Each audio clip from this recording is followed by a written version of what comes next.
Hey everybody, on today's art tip in 20 minutes or less, we're going to talk about tools. So, we all know it, over where we paint, we have this pile of brushes laying around. We've been to art stores, we've been to art conferences, we've seen it like candy in a candy store, had to have it, bought it, brought it home, not sure what to do with it, especially if you're just starting out. So I'm going to take you through my favorite brushes, kind of show you what they do and what's their job and how they can help you be a better painter. So here I have two categories of brushes, for lack of a better description, and these are some of my favorites. So let's just start with the brushes over here. These are hog bristle brushes. So these are my very favorites. These are probably the brushes I paint with most of the time. I like a very high quality hog bristle brush, and you don't have to spend a ton of money to get one. I have a couple of companies here that I really like, Carol Roark Company. I even like this Master Stroke brush by Blick. And I have some different shapes. I have flats, which are exactly what they say, flat across the top, and they're a little long. I have a short flat or a bright, which is short but flat across the top. So you see when you compare those two, the difference in the length of the brushes. And I have a filbert, which is flat this way but rounded across the top. Now, the long flats are probably the ones I use the most, and I like to think of them as the workhorses of the brush world. They are great at putting paint on. They work into the grooves of the paint. They also allow you to get interesting details when you use the corner of the flats. So like if you're dealing with the shape of a tree or a cloud, they make great drawing tools. The filbert, which a lot of my flats eventually become filberts because I wear the corners off of them. But again, they can give you a flat mark, but they can also give you more of a rounded mark when you use it turned on its side. And then the cool thing about the bright is that I like to use it to skim across the top. So you see how it has these little skips and marks. And if you're doing that on a regular painting and you put this on top of another color, then where all these holes are, the first color will show through, and it gives you what we call color vibration, which can be a wonderful, interesting technique in a painting. Okay, the second category I have are synthetics. Now, there are also natural bristle brushes, which are made from things like badger hair, sable, squirrel. They are exactly what they say they are. They are natural fibers. They're usually a little bit more expensive and a little bit more fragile, and I'm very hard on brushes, so I tend to avoid those and go with the synthetics, which are exactly what they say they are. They are a synthetic version of a natural bristle brush. And I have several different kinds here and some different shapes. Once again, I have a flat, I have a filbert, I have a bright or a short flat, I have a dagger, you see how it's angled that way, and I have a small round. Now, these two are made by Carol and one by Rosemary. This is a Rosemary Ivory. This is a Carol Opal. They are a synthetic substitute for hog bristle. So they're a little bit stiffer than some synthetic brushes, but I like that because they give me, I feel, a little bit more control. I like to use synthetic brushes when I'm needing a more perfect line than I may need with the bristle brush. They are also very good at working on top of wet paint. So if you're working a la prima, that's what we call that. They'll sit on top a little bit better. So I usually use these once I'm kind of more involved in a painting. I always start my paintings with the bristle, except when I start my tonal wash. And if I do that, I like these larger synthetics because they will work almost like a watercolor brush. And my tonal wash that I start my paintings in almost has a watercolor feel to it. Now, I did mention this one, which is the Dagger. This is a very interesting brush because it can give you some wonderful lines, which is what it's designed for. Let's get a little paint on it. So I kind of use it in a pulling, and I love to use it for tree branches. And when it has the little natural skips and flays, to me, it just gives more of a brancherly look to it. But look how tiny I can get those lines with this. Great brush to have in your fold of all your brushes. I also have a small round, which will again give me some nice lines.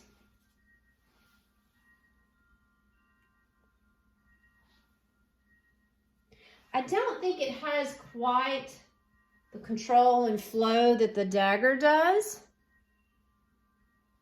but you can still do some really interesting lines with it. I use it mainly for signing, to be honest.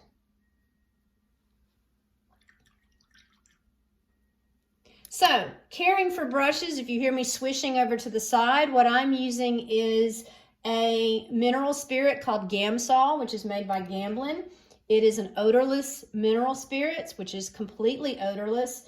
It is a mineral spirit, but it has the lowest toxicity of any out there that I know of. So I prefer it in my studio. And then I'll clean my brushes with the Gamsol. And at the end of the day, or every few days, I like to soak my brushes in a mixture of Murphy's oil soap and a little water. I let them soak for a few hours after I'm through painting for the day, and that just gets all the residue out of my brushes. It also conditions them and brings them back to their nice, soft, new feeling. And because, especially these bristle brushes, I'm invested in the best brushes I can find. I want to take care of them. And I want them to hold their shape. Now, that's something you'll notice about a really nice brush. Yes, you can go buy brushes at a craft store that are made for crafts. Are they going to give you the same control and effect that these are? Probably not. These brushes, if you'll notice, they go back. I've had paint on them. I've swished them in Gamsol. They go back to their shape. For example, here is a cheaper brush. And if you look at how it splays out on the side. And it's done that from like day one. It's also a lot fuzzier. The bristles have spread out more. So it's never going to give the effect that it was designed for. Now, I'm not going to throw it in the garbage because I'll find some neat thing to do with it that maybe my good brushes can't handle. So that's why we all wind up with this stash of 1,000 brushes on our table, because they all have some little job they can be useful for. Now, brushes are only a few of the tools I use. I also have some other tools off to the side. Those that have taken workshops from me or have watched me paint know that I'm a fan of a painting knife. You will see me use one in most all of my paintings. They are great for color vibration techniques, again, for laying one color on top of another color. You can paint thick with them. I actually don't. That's just not the way I use them. But even if you have a little bit of texture that's dried, you can skim across it with a knife and get even more color vibration. If you look, my knife is very flexible. It's a long blade. The longer the blade, a short blade's going to cut into your paint too much. You're going to get more texture than you want. And our brains tell us that a long blade would be harder to control, but actually it makes it easier. And I load up my knife on the side more. I'm not really using the point. I'm using that side of my blade. Valuable, valuable tool. And I always have one with me when I paint. I can actually go out in the field when I'm plein air painting with just this knife and no brushes. And the great thing about that is to clean it, all you do is wipe it off. So you don't have to take solvents. You don't have to take any mediums. Just the knife and your paint's all you need. I also really have enjoyed this little tool. This is a silicone brush. which again is great for lines.